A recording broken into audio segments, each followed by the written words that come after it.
Hamıya salam, mən bugün kompotun ən asan üsulla hazırlanmasını sizlərə göstərəcəyəm.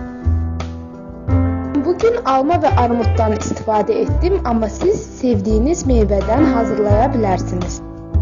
Beləliklə kompot üçün 1 kiloqram alma, 1 kiloqram armud və 1 kiloqram şəkər tozu götürürük. Meyvələri yuyub, qabığını soymadan doğrayıb, bankanın yarısına kimi doldururuq. Hər bankaya meyvələrin üzərindən 2 stəkan şəkər tozu əlavə edirik. Bir yekə çayniklə bir su qaynadıb, bankanın birini qaynar su ilə doldururuq. Əlimizlə də fırladırıq ki, içindəki şəkər tozu həll olunsun.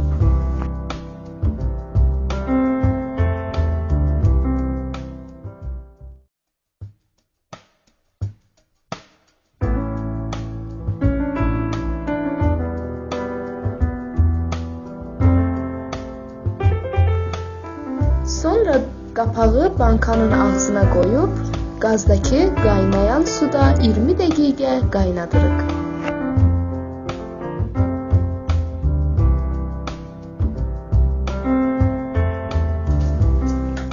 Dəqiqə qaynatdıqdan sonra dəsmal götürüb əlimiz yanmasın deyə ehtiyatla bankanı götürüb qapağını yaxşıca bağlayırıq. Qapağın yaxşı bağlanıb bağlanmamağından əmin olub bankanı böyrü üstə yıxırıq. 5 dəqiqə o vəziyyətdə saxlayırıq. Sonra da bankaları ağzı aşağı soyumağa qoyuruq. Bu qədər. Qış üçün kompotumuz hazırdır. İnşallah bankalarınız atmaz. 2 gündən sonra atmadısa, daha heç bir qorxusu yoxdur. Bugünlük bu qədər. İzlədiyiniz üçün təşəkkür. Sağ olun, salamat qalın.